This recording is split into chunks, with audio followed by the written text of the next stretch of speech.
Okay, so this next ecology lesson is going to focus on roles in an ecosystem. It says here, an ecological niche is the interactions of a species with other species and its environment. A niche is unique for each species. It is the role of the species, including what and when it eats, its predators, its behavior. No two species have the same exact niche. So it's important to know that in ecosystems, every single living thing plays a crucial role in the sustainability or like the success of the ecosystem. So no matter how small, no matter how large the organism is, every single organism has a role, a specific role, and that role is important to the survival of the ecosystem. So a niche, guys, is really, like it says down here, it includes what and when it eats, its predators, its behavior. Okay, every organism has a role. So in this next slide, we'll look at niche examples. So we have hawks and owls here. So remember, a niche is the role of the organism. So hawks and owls all have specific roles, and over time they adapt and they really become good at their role in that ecosystem. So it says here, these two organisms nest in different areas, they hunt at different times of the day and in different areas, and they have different adaptations that allow for different roles. Okay, so this is a specific roles to an owl and a hawk. Okay, and you'll notice that both of these organisms are higher up on the food chain. But regardless of that, it's very neat to know that they know to hunt at different times of the day. They know to hunt different areas. Okay, so again, every organism has a specific role that they play in their ecosystem.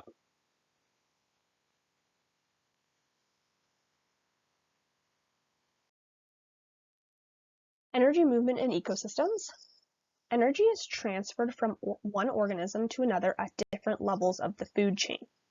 Each level of the food chain is known as trophic levels. Trophic levels show the flow of energy in an ecosystem, and each trophic level represents different types of organisms. So in an ecosystem, there are different animals at different levels of the food chain, and these different levels are known as trophic levels. And on the future slides, we're going to kind of get into it more, and you're going to see more of a visual.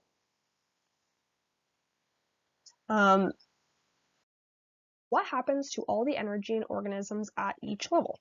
So 90% of the energy is lost at each transfer. Most of it is lost as heat energy. So most of it's lost as heat. 90% is lost. Only 10% of the energy that the animal eats are able to be passed on to an animal that eats it.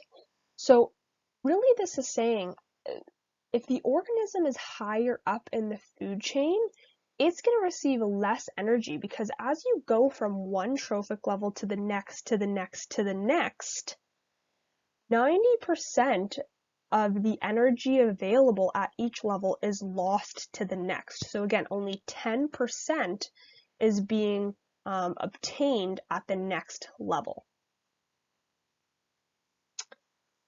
So I'm actually going to try to draw something here really quick. So if we're seeing kind of like a pyramid here, and at one trophic level, let's just say that there is 1,000 kcals of energy. An animal at the next trophic level, so this would be, I'm just going to put down here, the first trophic level, and that would be like a producer, something that makes its own food. And again, in the future slides, we're going to see this. So at the first trophic level is a producer. Okay, so I'm just going to put /P. Okay, I'm trying to be as neat as I can be. Actually, a producer. It's not neat, but try my best.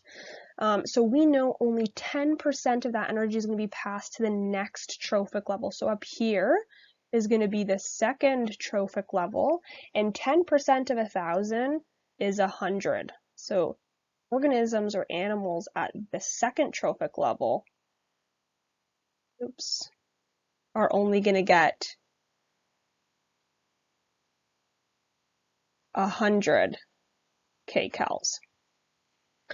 And then an animal at the third trophic level, one even higher up, is only going to get 10% of the 100 kcals. So now they're only going to get 10 kcals. So this is just to show that as you move up the food chain, as you go higher up, you lose 10% of the energy every time. So this organism up here is getting way less energy than, say, an organism down here. Okay, so first trophic level is going to be producer, second trophic level is going to be a primary consumer, third trophic level is going to be a secondary consumer. And again, we're going to see that in the next couple slides. Okay, but this is really just to show you that energy is lost as you move up the food chain.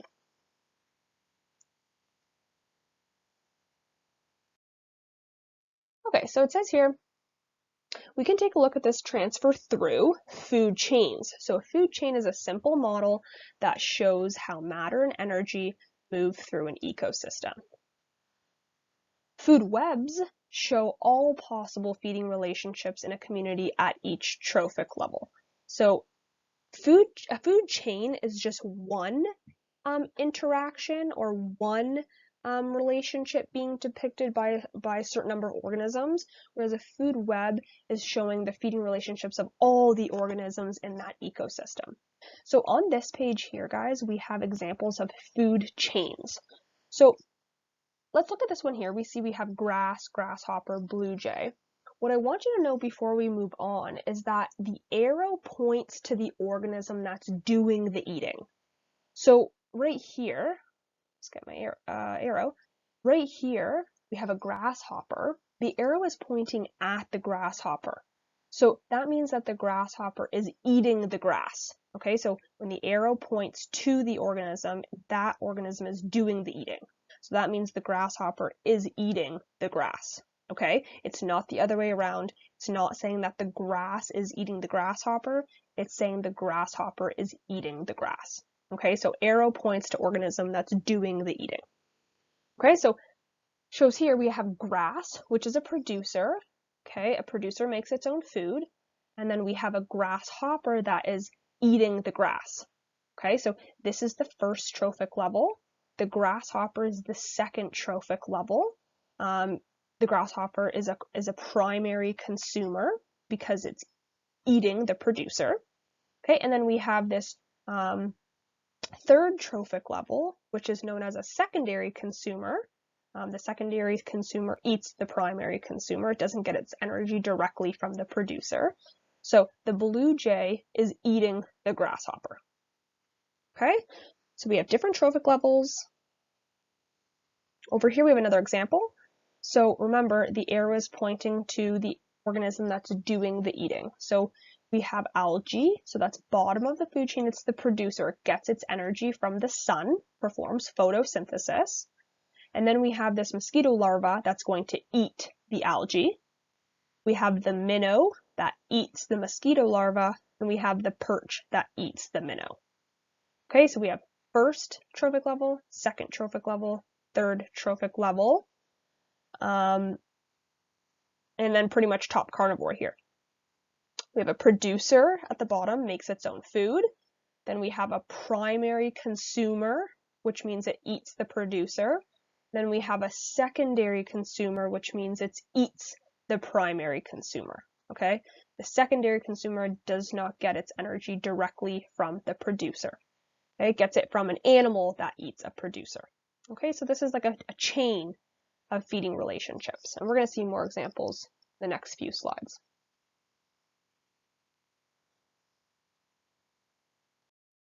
So this here, guys, is an example of an ecosystem with many living things, and it's organized into a food web. And this food web is showing multiple different food chains or multiple different feeding relationships between organisms within an ecosystem. So if we take a look here, I'm going to use the arrow. So we can pick out a whole bunch of different food chains from this food web. So you'll see here, we have a whole bunch of producers down in the first trophic level here. They make their own food, they get energy from the sun and perform photosynthesis, which we learned in our last lesson on energy. And this is showing, remember, the arrow points to the animal doing the eating. So the red squirrel eats the pine tree. Oh, hang on. Sorry, the red squirrel eats the pine tree. The weasel eats the red squirrel. And then we have the goshawk, this bird here, that eats the weasel. Okay, so I will, oops.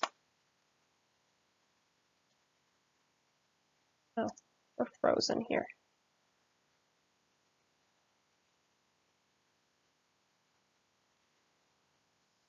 Sorry guys, just give us 1 second, it's loading. We're frozen.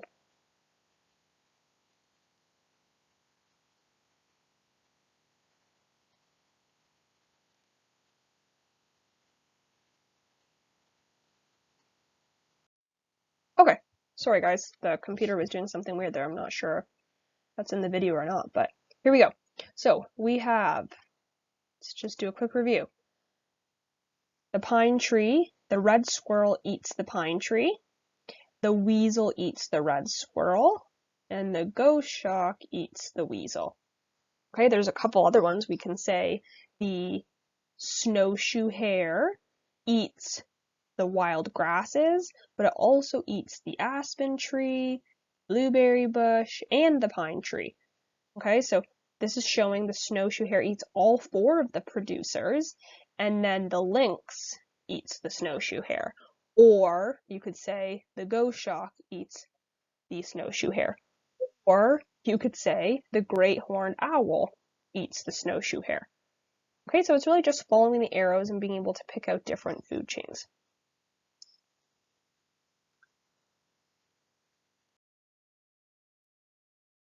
Okay, so it says here, identify 4 food chains in the food web.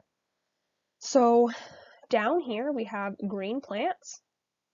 Okay, so remember, the green plants are the producers in the first trophic level. They make their own food from photosynthesis. So we could say, let's use our arrow, the mouse eats the green plants, the weasel eats the mouse, and the great horned owl eats the weasel.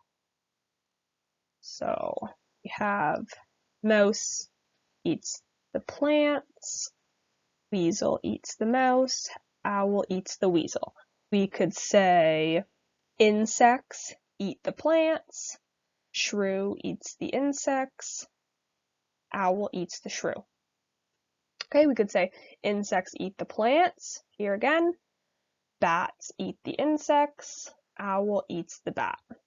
Okay, remember we have first trophic level here, a producer, then we have second trophic level here, a primary consumer, we have the third trophic level here, a secondary consumer, and then we have our top carnivore here.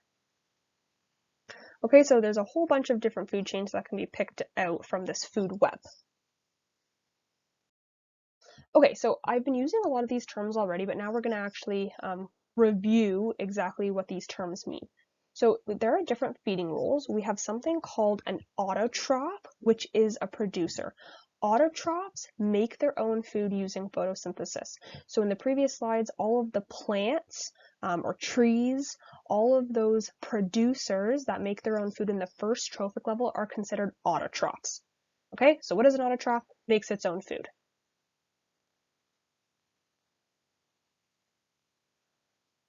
Okay, then we have heterotrophs, which are consumers. So heterotrophs do not make their own food. They eat other organisms or they eat producers. Okay, so consumers do not make their own food. They get their energy from consuming other organisms. Okay, so we have a producer that makes its own food, which is known as an autotroph, and then we have consumers that either eat the producers, which are called primary consumers, or we have secondary consumers that eat the primary consumers that eat the producers. Okay, and those are called heterotrophs, do not make their own food. Okay, so we have different types of consumers. We have, and these are probably very familiar terms to you guys, a herbivore. This is a consumer that eats only producers. So a herbivore only eats plants, okay, and plants are producers because they make their own food through photosynthesis. Then we have a carnivore that eats only other animals, okay, so only eats meat, only eats primary or secondary consumers, not producers. And then we have an omnivore, which is a consumer that eats both plants and animals. So eats both producers and consumers, okay, or eats both autotrophs and heterotrophs. Then we have a scavenger. So a scavenger is a consumer that eats dead animals or the remains of other organisms. So an example of this would be like a crow on the side of the street, eating at, say, an animal that's been hit by a car. And then we have decomposers. So an organism that can break down dead plant and animal matter and wastes.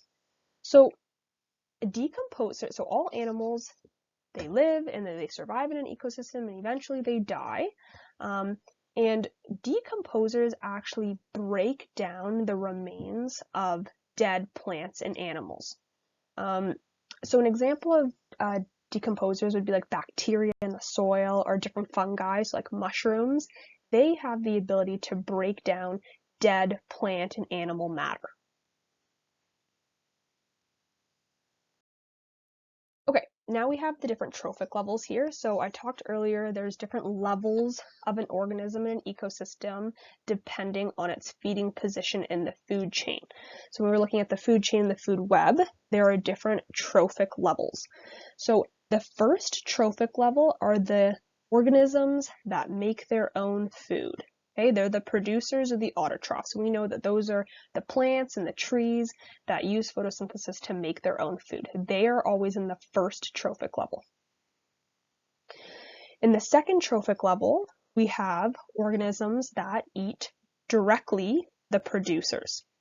Okay, the organisms that eat the producers, they are called primary consumer. Primary as in almost like first.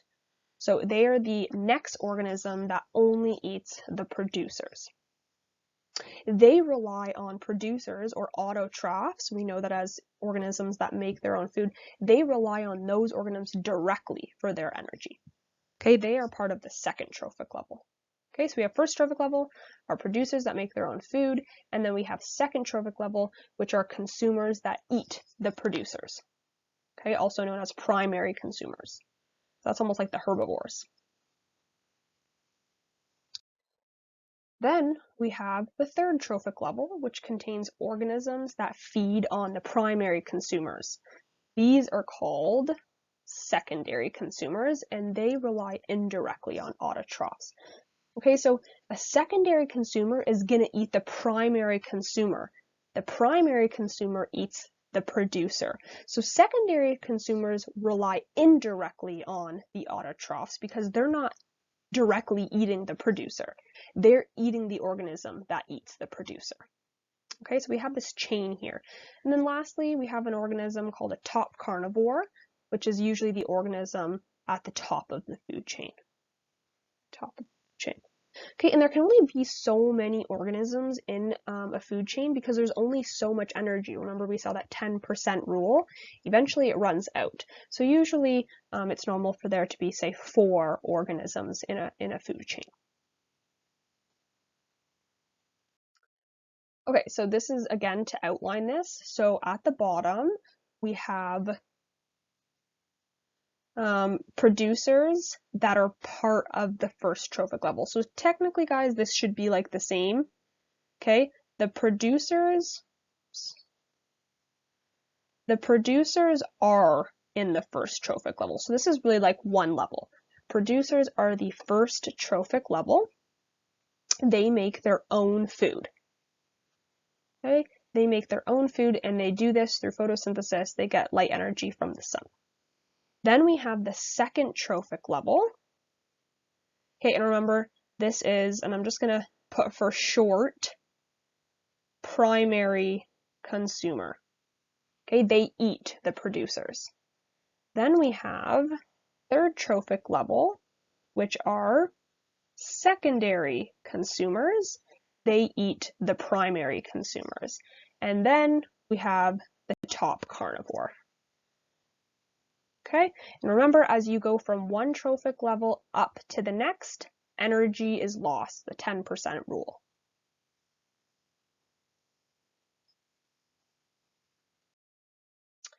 Okay, and then this is just kind of showing another example of that. So down here we have the first trophic level, which are the producers.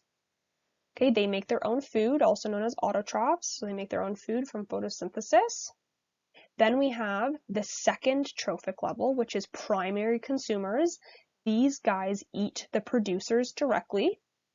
Then we have the third trophic level, which are secondary consumers. They eat the primary consumers. So remember, they get their energy indirectly from the producers because they're not really eating the producers. They're eating the consumers that eat the producers. And then we have this fourth trophic level, or tertiary consumers, or usually the top carnivore. Okay, so that's usually kind of like that last level.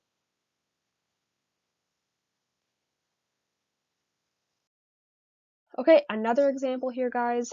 We have the grass, the grasshopper, and the bird again. So remember, the grasshopper eats the grass, the bird eats the grasshopper. Okay, this grass is a producer, also known as an autotroph, makes their own food, and they are in the first trophic level. This is a primary consumer. Okay, it eats the producers in the second trophic level. And then we have a secondary consumer, eats the primary consumer, known as third trophic level. Okay, how many food chains can you find? What trophic level is each animal on? Okay, so I will go through one or two with you, and then you guys can maybe pause your video on here and look for more food chains and practice your trophic levels and your naming of producer, primary consumer, secondary consumer, and so on. So if I look here, my arrow here, I see an oak tree. So we have the oak acorns. So this is a tree, it's a producer, it gets its food from photosynthesis, it makes its own food. So we have first trophic level, a producer, the tree. Then we have a mouse. Okay, the mouse eats the oak acorns. The mouse is a primary consumer, so it relies directly on the producer, and it is in the second trophic level. Okay, and then we have a snake. The snake is a secondary consumer. It eats the primary consumer. It relies indirectly on the producer for food, and it's the third trophic level. Okay, so that would be an example here. We have the oak tree, or the oak acorns. The mouse eats the oak acorns. The snake eats the mouse. The tree is a producer in the first trophic level. The mouse is a primary consumer in the second trophic level, and the snake is a secondary consumer in the third trophic level. Okay, interactions are needed for a constant flow of energy for living things. Most food chains have 3 or 4 links. There are limits to the length of a food chain because less energy is transferred as you move higher up the food chain. At each step in a food chain, energy is lost due to supporting life functions of the organism, as heat to the environment, or as waste, so say urine or feces to the environment. So I mentioned this earlier, guys. Usually there's no more than 3 or 4 links or organisms in a food chain, because as you go up the food chain, the higher up you go, the less energy is transferred. Okay, so there can only be so many links because eventually the energy runs out. Okay, so energy is lost from one trophic level to the next, mainly as heat, okay, and only 10% is passed on as you move up. Okay, and then that was like that diagram that I drew for you on one of the slides showing the 1,000 kcals to 100 kcals to 10 kcals, just to kind of show you that loss of 90% and only the 10% transfer. Okay, so you guys have a practice worksheet in your booklet on page 10, and that's roles in the ecosystem.